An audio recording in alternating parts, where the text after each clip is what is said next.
Um, the first one is about how to deal with anger. Now, I've got a client who is really, really struggling with the anger issue.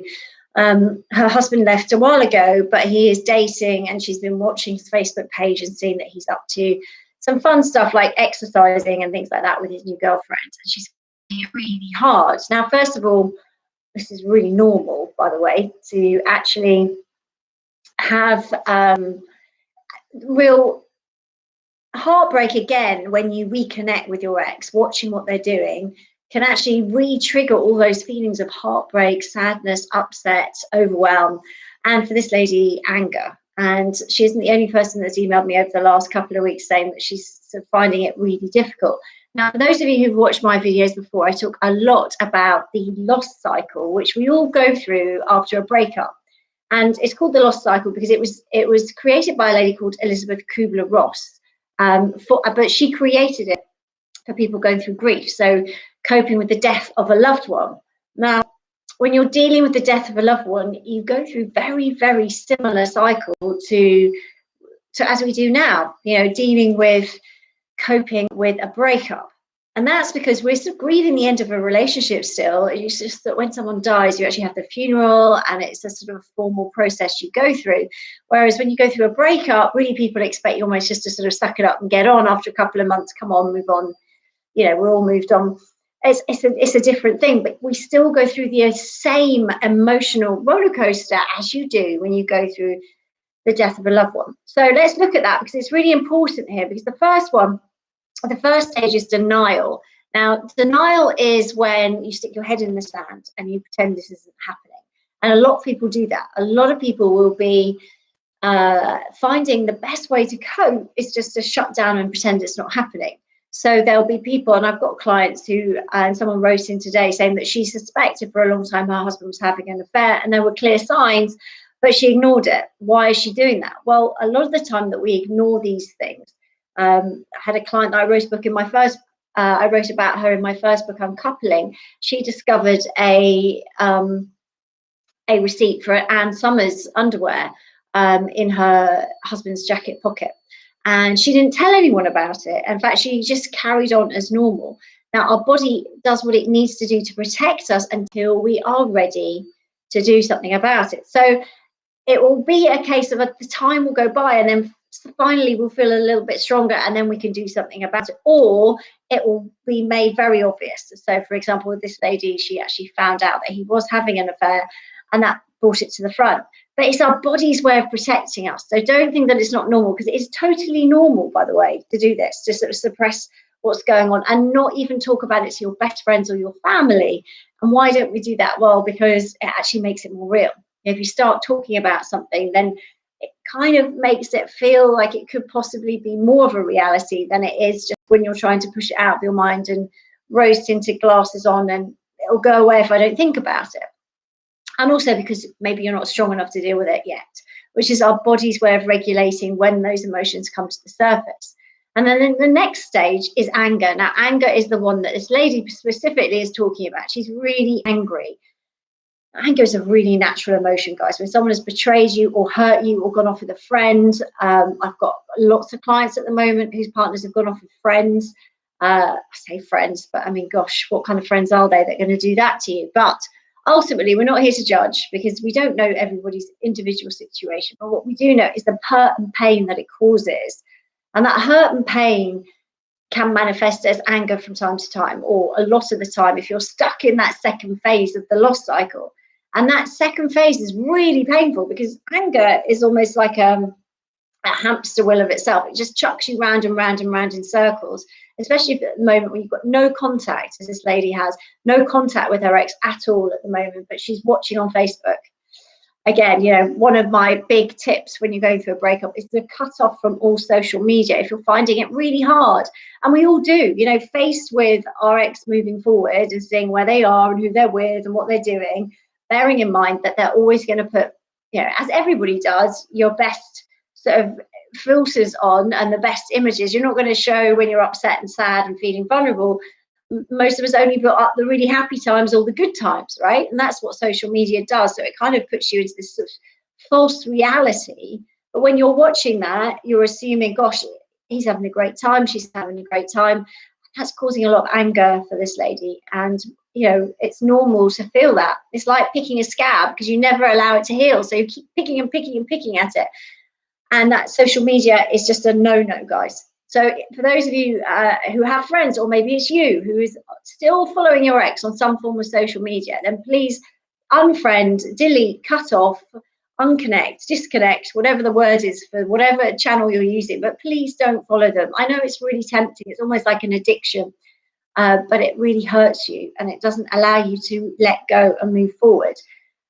It also applies for those of you who are still friends with friends of theirs. So you can kind of sneak in the back door. So you go, oh, I've unfriended them. Yeah, I've done that. But actually you can still see what they're doing because you've got friends who are still connected. Now, this is really interesting. You need to unconnect and disconnect from those people too, if you can, please, because you don't have to do it in a difficult way, and I know someone asked me last week about this, like, is it really unfriendly to do that? No, it's about self-preservation, and it's how you do it. None of these things need to be done in an aggressive or high conflict way. Any conflict, you can just say, finding it really hard to be friends right now because I can still see what he's doing, or don't give a reason. Just say, I'm finding it really hard. I'm just trying to cut off from just so I can give myself a chance to heal and recover and move forward. So just for now, I'm gonna disconnect you on Facebook, unfriend you, whatever, but hopefully we can reconnect in the future. I really hope you understand. Now, if they are decent people, if they are friends, then they are going to understand that and they'll be like, okay, fine. And they'll have to manage that, won't they? It's not your issue how they feel, but you can definitely manage it in a way that keeps them friends and keeps them on board if you wanted to come back to them in the future. I think that's important. But it's up to you again. Remember, all about everything I'm teaching you is about how to become more empowered, how to be the best you, how to get your life back on track and to do something to make things better. It's really, really important. Now, somebody's asked to be in the live video. You can be, but you may have just requested by mistake. But I'm going to ask you anyway, because I'm always open to live questions. If you've got questions, then do just ask and drop them in the message, because that's what I'm here for today. I'm here to answer your questions live. So if you've got any questions, hey there, please do put them up, and I am more than happy to answer them live for you, which is why I'm doing these sessions. I know during lockdown it is super, super, super hard. And when that's the case, then that's why I'm doing it, just to give you a little bit of extra support. So hopefully this helps, but do drop your questions into the messaging and I will answer them for you now. So if you are suffering from anger, like this lady who's emailed in and lots of other people too, I would say there's a couple of things you can do. Number one, exercise. And I know that's like the old cliche, but exercise really allows you to release some of those negative emotions. Now, bear in mind that with COVID-19 as well, on top of your anger and your breakup situation, things are going to be feeling even more stressed, even more difficult. You're going to be finding it even tougher than you normally would. And the anger you'll be absorbing from all different areas as well. So it won't just be your breakup, by the way. It will be everything that's going on with COVID. So your built up fear, resentment, worry about what's going on. If you've got issues with finances, maybe you're not working so much anymore. All those things stack up, stack up, stack up. And that can then also just go into what is your Achilles heel right now, which is your breakup. So if you think about it, like finances or dealing with COVID, a lot of us are just having to get on with it because we've got no choice. Maybe we're parents, maybe we are, you've got people dependent on you. Sorry, I've got a bit of hay fever now. And all those things sort of build up, build up, build up. But what happens is we find a channel for them, and your channel will always be your Achilles heel of emotion, and that will be your breakup right now. So you'll be worried about that. You'll be finding it hard to cope with your breakup. So it'll just, all the other fears sometimes have a way of coming out under that banner. So you might be building up those frustrations and then releasing them under that banner of your breakup. It's very, very normal. So sometimes people are feeling more anxious about their breakup than normal, or more anxious about, or more angry right now, which is exactly what this client is saying. She's not been an angry person to date. So she's asking, why am I suddenly so angry about my breakup? Well, right now, with all the added pressure from COVID-19, that is really why. And all those other frustrations and angers channel through your Achilles heel, which is your breakup right now. So it's sort of, because we have to put on the front and get through COVID-19 for whatever reasons, whether it's just putting one foot in front of the other, keeping going, maybe you've got children or work, that's keeping you going, it will find a way to come out. And so some people are finding, a lot of people, so please don't worry, are finding that those emotions, those negative emotions around the breakup are heightened right now. So what I would say with the anger is get some exercise. So whether that's a punch bag, and you can get those online, or maybe it's just punching a pillow, or maybe it's doing like going for a run. Maybe it's meditating for you. Some people prefer switching off and being able to meditate or focus on something that makes you feel calm. Maybe it's putting on some music that is relaxing. Maybe it's doing something that completely changes your state and what you're focusing on. That's the key here. That's why exercise is good, because it moves your body in a different way, because you'll be stuck in a certain way, which is your body language of feeling sad. So I don't know if you know this, but we all have a language for expressing emotions. So when you do sad, what does sad look like for you? Because it'll be different to what it looks like for me or for somebody else. You know, what does sad look like for you? Or anxious or worried or angry, as this client. What does angry look for you? You know, what are you doing with your face? You know, what are you focusing on in your mind? Where are your shoulders? How's your breathing? You know, a lot of people tense up. They tense up in their neck or their shoulder muscles. Some people feel it in their stomach and their stomach gets tight. Some people feel a bit sick.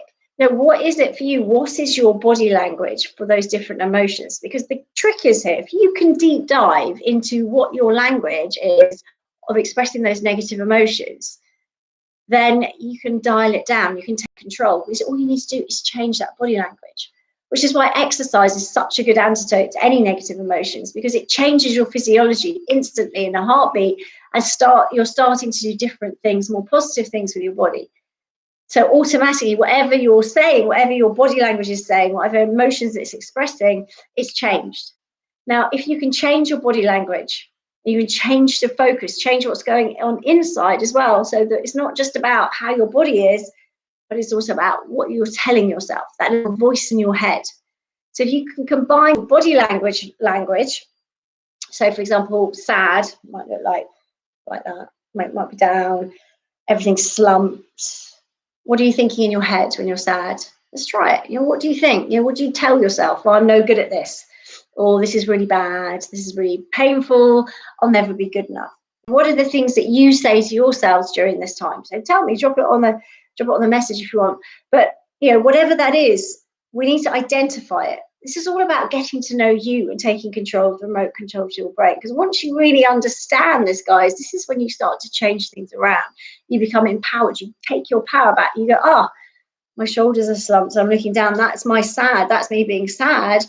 And then obviously I'm reinforcing that with the negative thoughts in my head and the phrases that the little voice is telling me.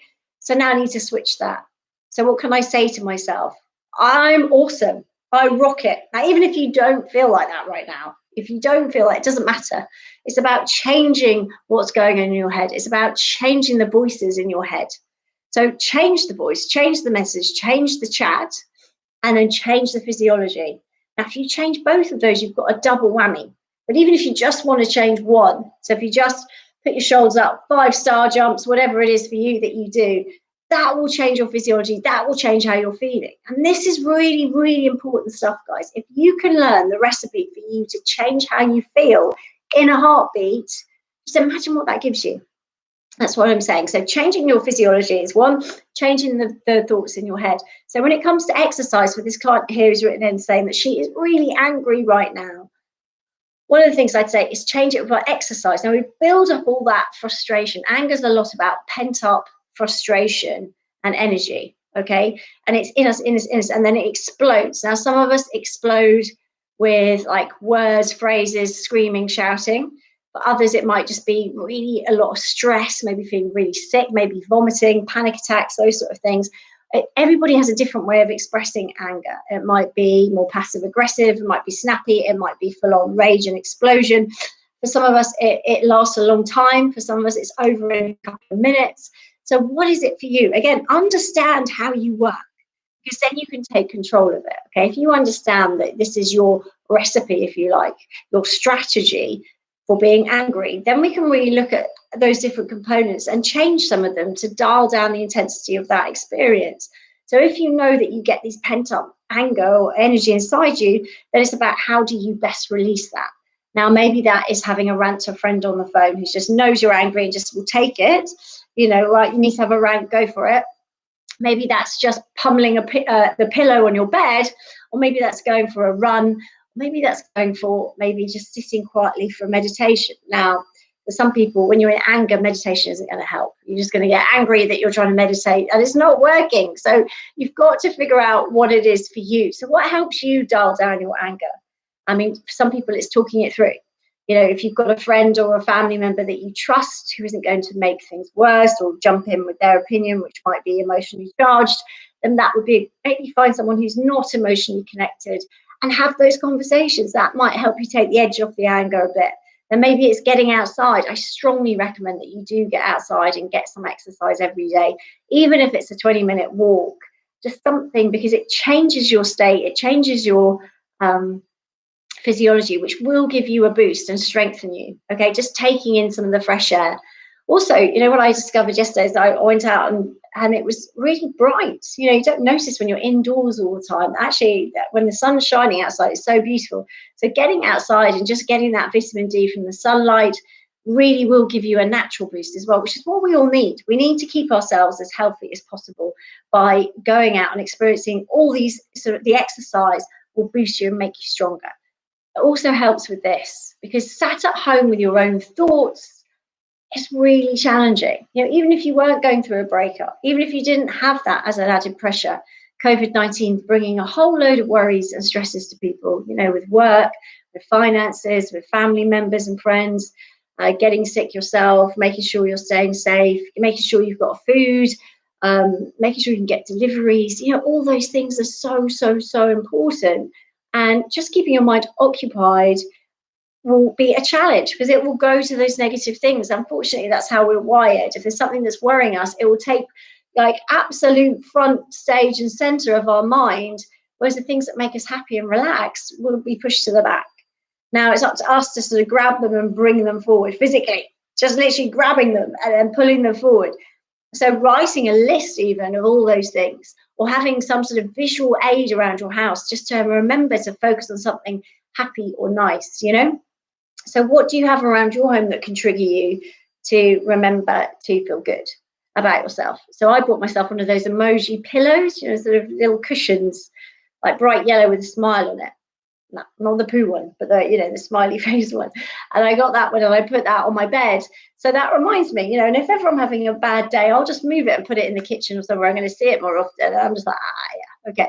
That reminds me to smile. It doesn't go with the decor. I didn't buy it for some sort of interior design thing, but it reminds me that there's some really good stuff going on. It just refocuses my mind on those things, things that I'm grateful for, whether that's the sun on your skin on a sunny day, or the spring flowers coming through, or maybe it's just having your loved ones close to you, or maybe it's your health. Maybe it's just the fact that you woke up this morning. Ultimately, we've got to be grateful for the small things right now. And actually stacking all those small things together can actually lead to something, that really makes you feel good and happy. But as our brains work as filing cabinets, it will always put the most stressful, the most terrorizing, the most fearful thoughts to the front, which then trickle down into wherever you experience stress. So where is that for you in your body? Some people, it'll be in their chest. Some people, it'll be just under their rib cage, the solar plexus. Some people, it'll be in their throat, their shoulders, maybe your neck. Do you get neck problems? Where do you experience that? For some people, it'll be a feeling. It'll be like nausea that they just feel in their body, or a tightening of some muscle. Maybe just that you stop breathing. A lot of us stop breathing when we're tense or nervous about things. So those things are really important. So it's about really getting to know where you show your stress. Where do you feel it? If you pop it in the question, I'd love to know where some of you feel your stress or your tension. Put it in the chat.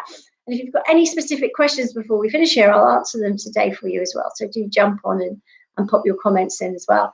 A lot of us experience different places in our body where we feel stress. And I know I've done this exercise with you before, but it is super, super, super powerful. And it sounds mad. And I know that. I'm going to do it with you. And I just really want you to think about it. Okay, so thanks here. So this is a really important topic, Sarah. I feel it in my throat, my chest. Okay. Depends how bad. Sometimes it makes me feel sick. Other times I hold it in my shoulders. Yeah. Well, this is really common actually, this area, isn't it, for stress. Um, so what I wanted to give you a little game really, but it's a sort of an exercise that I do with clients. And it's really good if you've got kids as well who are worrying about things because it's fun. But you have to use your imagination. You just kind of have to play along with it. Yeah, I often catch myself holding my breath. Exactly. We all do that. Stress. We stop breathing. And that doesn't help either because we need oxygen to keep us going and to keep us our clarity of thought. So sometimes just a deep breath can make a huge difference, guys. But let me give you this exercise. I just want to run through it quickly. And what it does is it plays on the different senses. Okay, so you've got what things look like, what they feel like, what they sound like, what they taste like as well. So, and what they smell like. So I want you to imagine where in your body, now put your hand over where in your body you feel that anxiety or stress or whatever the negative emotion is. Okay, so say for example it's here. Now wherever it is for you, if it's here, it's down here, wherever. So put your hand on it. Okay. Now, when you've done that, I want you just to close your eyes as I talk you through this because it's going to be easier for you to do it with your eyes shut. And I'm going to describe, right? So what I'd like you to do is think about the negative emotion. And I want you to think about what it looks like. Okay, what does it look like inside wherever your hand is? Where are you feeling it in your body and what does it look like? So for some of you, for example, it might be cold and black, or maybe sharp and jagged. You know, what does it look like? What color is it? What shape is it? Does it have a texture? Is it cold? Is it hot? Is it sharp? What does it look like? What does it feel like? Now, is it moving at all? I want to know if it's moving. So it might be, for example, moving up and down, side to side. It might have no movement. I'd like you to get really clear in your head what it looks like and how it's moving and how it feels to touch it. Is it heavy? Has it got a certain texture or feel to it when you touch it and hold it? Okay. And then also, has it got a smell? Or does it generate any taste for you? It might not do, but I just want you to get really clear. And there are any sounds to it, any sounds it's making. Okay, so now you've got clear on what it looks like, on how it feels to touch it and hold it, what shape it is, what size it is, if it's moving at all, if there's any smells or tastes or sounds associated to it. There's negative emotion that's really causing you all these problems. Okay, when I count to 3, still keeping your eyes shut, I want you to grab it in both hands and pull it out and hold it in front of you, and you'll cup your hands together and hold it in front of you outstretched. Okay, 1, 2, 3. Grab it out of you and pull it out and hold it in your hands in front of you. That's it. Now, whilst it's in front of you, what I'd like you to do is I want you to change it to your favorite color. That's it. Change it to your favorite color. So, for example, maybe if it was black, I want you to change it to your favorite color. It might be bright yellow. And then I want you to make it into something that feels really lovely to touch. And I want you to put the temperature on it that makes it comfortable for you. What feels good? Okay, what texture feels good? Is it fluffy and light? Is it smooth? Maybe it's wavy. Are there any sounds that you want to put on? Your favorite sounds, your favorite smells? Any taste? Maybe no taste, but I want you to make it into something that is really lovely, that is soft and fluffy, or, you know, and if it's moving one way, if it was moving one way before, I want you to change the movement. I want you to reverse it. So if it was bouncing up and down, I want you to change it to side. If it wasn't moving at all, maybe give it some sort of comforting movement that you really enjoy and makes you feel safe and calm. Okay, I want to give you just a couple more seconds to change that into everything that looks good, feels good for you, the texture, the warmth, the weight, everything that feels good. Okay, sounds good. If you want to put a lovely smell on it or a movement to it, great. Okay, now when you've got that feeling good and lovely and snuggly and warm and calming and peaceful, okay, and then I'm going to count to 3, and what I'm going to ask you to do is grab it and then put it back exactly where you had it before. And I want you to close your eyes, keep them closed, and notice how it feels different now that you've changed that. Those negative emotions is something really lovely. Okay, ready? 3, 2, 1. Pop it back in where you had it before. Brilliant. And I want you just to notice how that feels now. Now, for those of you who are fully engaged with that process, and I know it was a little bit kooky, you can open your eyes now, come back. It is a little bit wacky, but it works. It really, really works, because what it does is it helps you change the way you feel about these emotions. And we think, don't we, as human beings, oh, I feel bad and I'm stuck with it, or this has happened, I've got this feeling here and it's so bad and I hate it, it makes me feel sick. It works, says thought health. Yes, it does. It's really powerful. And if you practice this, you can get really good at this, because it's all about the little tools that I give you. And that's what I do. I give you small tools that are highly effective, that can dial down negative emotions. But you've got to play full out. You've got to step up. You've got to take action like you just did and experience it. Really go for it. You may not have done it fully that time. You might be going, one eye open, going, what's she doing? This is weird. Where's it going?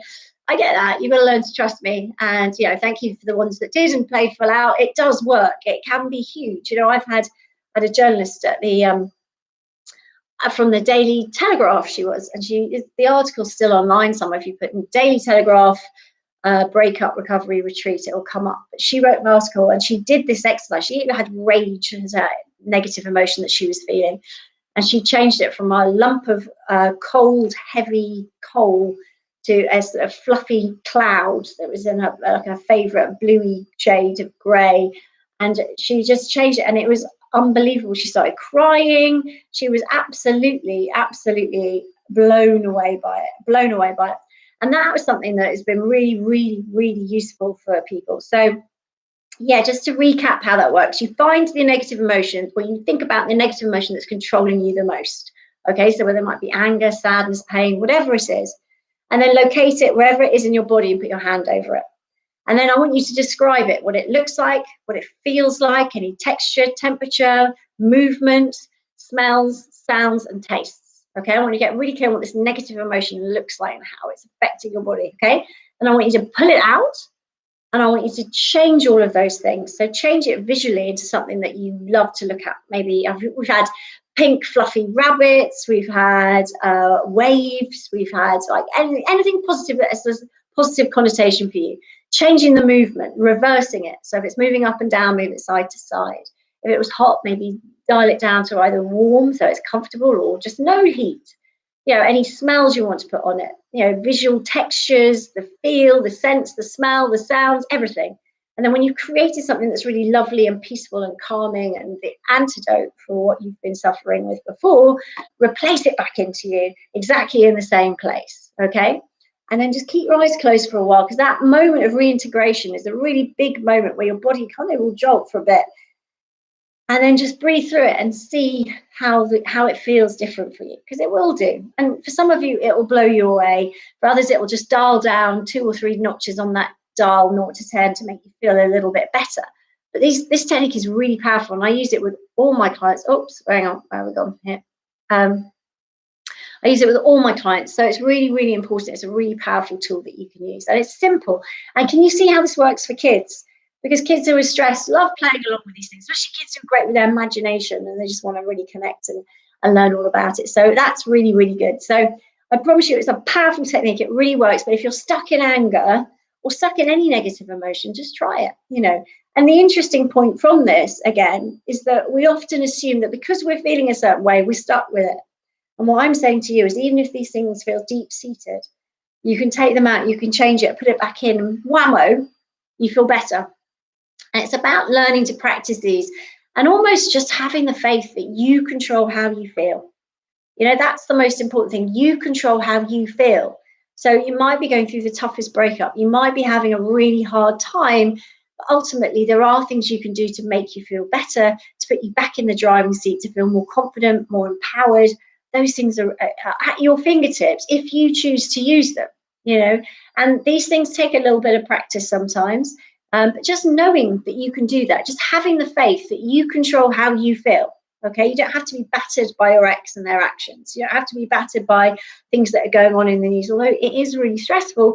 But you can take control and you can work out how to manage that process yourself. I promise you, you can do it. I promise you, you can do it, because I've done it, and my clients all over the world, we do that. We use these techniques. Now, obviously, there's no magic wand to take away all the pain, but there are things you can do to make yourself stronger.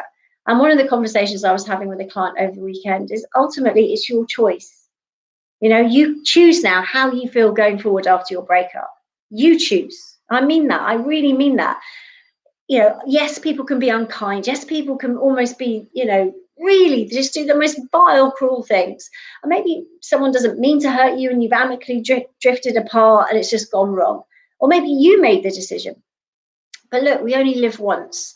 So we have to make the best of where we are. And if you think about where you are now today, in a year's time, you won't remember what you were thinking, how you're feeling, all this emotional anxiety you've got right now. You won't remember that, because there'll be new things to worry about, new things to be focusing on, and new wonderful things to be grateful for. So ultimately, how you're feeling now really is just a moment in time, and you can take control of that and say, you know what, I choose not to focus on the negative things. However much our filing cabinets of a brain will push those negative things to the forefront, which will then ricochet down our body and cause those emotions, which you now know how you can dial down, obviously. But we can physically grab those positive things and keep pulling them forward. So whether you do, as I suggested earlier, get something around your house, move something that is going to be somewhere which is going to interrupt you and remind you to feel happier or more grateful, or shift your focus onto something that's going to cheer you up just even a little bit. Okay, you will have to physically move things. If you just say, oh, when I walk past the same place I always walk, I'm going to look at that photo.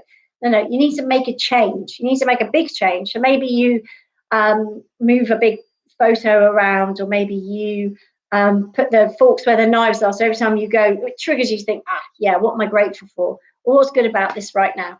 You know, you have to do things like my emoji cushion that gets moved. You know, yeah, okay, what am I grateful for? What's good about this? And I know it sounds like cheesy, but it's about taking control of this. And there's nothing cheesy about that, I can tell you. If you can find the way to master what goes on in here, take control so that it's not running the show, you are.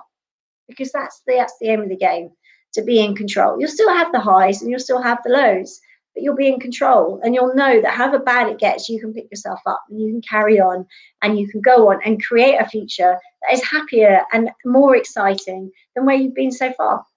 Maybe you've had a fantastic journey so far, and now phase 2 or phase 3 or whatever phase this is for you, it's going to be the next more improved version.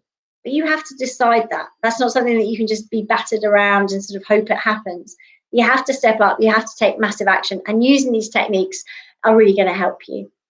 10 times 11. Hello. Great advice. I don't have the feelings anymore. I don't even remember them. I do the physiology thing. I use that a lot as it helps genuinely. Yes, getting out, changing your state, getting some exercise, getting some fresh air is really empowering, especially during these times. So I hope today's helped. Do please join me tomorrow. Do drop me your questions in DM or email me, sarah@davison.com, if I can be of any more help to you. Stay safe, lots of love, and I hope to see you tomorrow. Bye, guys.